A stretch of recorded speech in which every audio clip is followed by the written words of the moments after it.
It is safe to say that Fright Nights is the main event held at Thorpe Park. Each year the park embraces Halloween in arguably the most transformative event out of any theme park in the UK.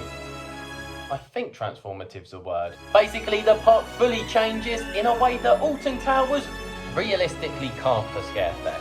Though in 2024 there are a few points that have held Thorpe Park back and largely contribute to my decision to prioritise Scarefest over Fright Nights, despite Thorpe Park being much closer, an hour's drive as opposed to 4 hours. Should be a no-brainer. Much like your decision right now to subscribe. Okay, now back on the topic of Fright Nights being just alright nights. And I don't want to be just another one of those people that is just negative about an event, but I am. And so therefore this week's We're Not Going Through Changes of the week goes to Thorpe Park and Fright Night specifically. Everyone's been complaining about the Alton Towers mazes being largely returning attractions, with the one in the towers, the attic. Of course, you've got mime tours and burial grounds and Trick or Treat Town, which is the more family-friendly one. But even that event has 2 new attractions. One for the adults in compounds, that's very scary, and then a family-friendly one in Amigos. But yeah, none at Thorpe Park, except Deadbeat, which is technically a new attraction, but there's no technically about it. Still a very similar vibe to everything else existing at the event. So if I wanted to go to the cinema, visit a toy shop, a nightclub, a life-threatening game of survival, I'd just go out in Luton. Sorry about that. No offence to Luton. I have friends that live there. But this does bring me to the point of there is a lack of new concepts, things that really think outside of the box. And this brings me to a key point why Fright Nights were stronger in previous years as opposed to 2024. And the old mazes were a lot more beloved, because in previous events, generally the mazes had more original themes or a greater variety of stylizations or storylines and characters. For example, Creek Freak, you had hillbillies, the murderous hillbilly people, platform train people, also known as conductors, Big Top, circus people, clowns, the Blair Witch Project, leafy fences. The characters had more character.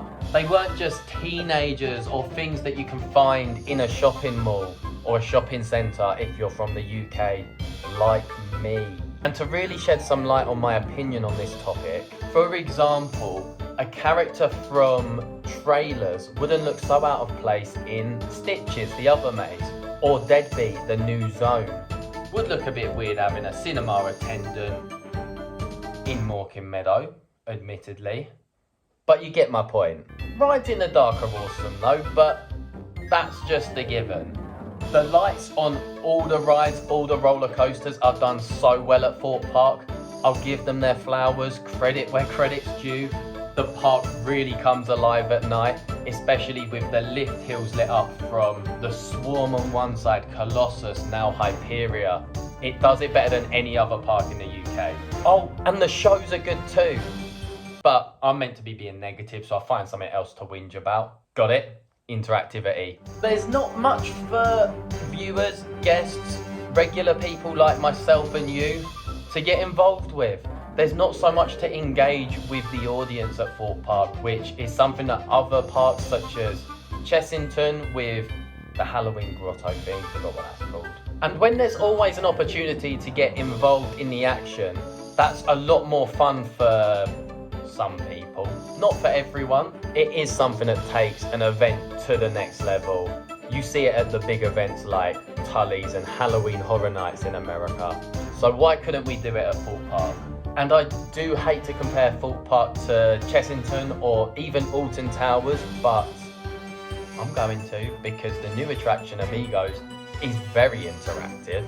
So again, this would add variety and a new element to an otherwise jump scare / scare maze centric event, and offer something new for people that have potentially done all of the mazes multiple times and almost now know what to expect. So it really is an opportunity for Thorpe Park to think a bit more outside the box to surprise the returning audience, like myself. Who dare interrupt me? Dear Sam Costello, sorry we didn't put enough variety into our Fright Nights event, and you're completely right to call it out. Thank you so much for highlighting the flaws in our 2024 event. You're intelligent and handsome, so we'd love to hear your ideas. Kind regards, Thorpe Park. I'm glad you are. Idea number 1. Blindfolded Hyperia. This has been done with Icon over at Blackpool Pleasure Beach, another Mac mega coaster, of course on a smaller scale to Hyperia, but this would be an easy way of remarketing their large investment as a new experience, a new spooky twist on Hyperia, the tallest and fastest roller coaster in the UK. So when you weigh that up, there would be a definite positive return on investment. However, there are operational considerations to make. For example, having to put blindfolds on people would slow down the process of getting trains out of the station, so slowing down the already tedious queue for Hyperia. Fright Nights, you can see 2-hour, maybe sometimes 3-hour queues for the now signature roller coaster. Slowing down the operations, the dispatch times would be a problem, so that's something to consider. With that in mind, my only idea to overcome that challenge would be to run it on select dates only, make it a more unique experience, something that can't be done every day of Fright Nights. Again, if you have any other ideas on making that more possible for the park, leave it in the comments below. And then my second point does take into consideration that Amigos, the new attraction at Alton Towers, did benefit from already having the space of the Alton Towers dungeons to utilise, to bring a sequence of interactive, show-driven experiences, something that Thorpe Park would have to build from the ground up.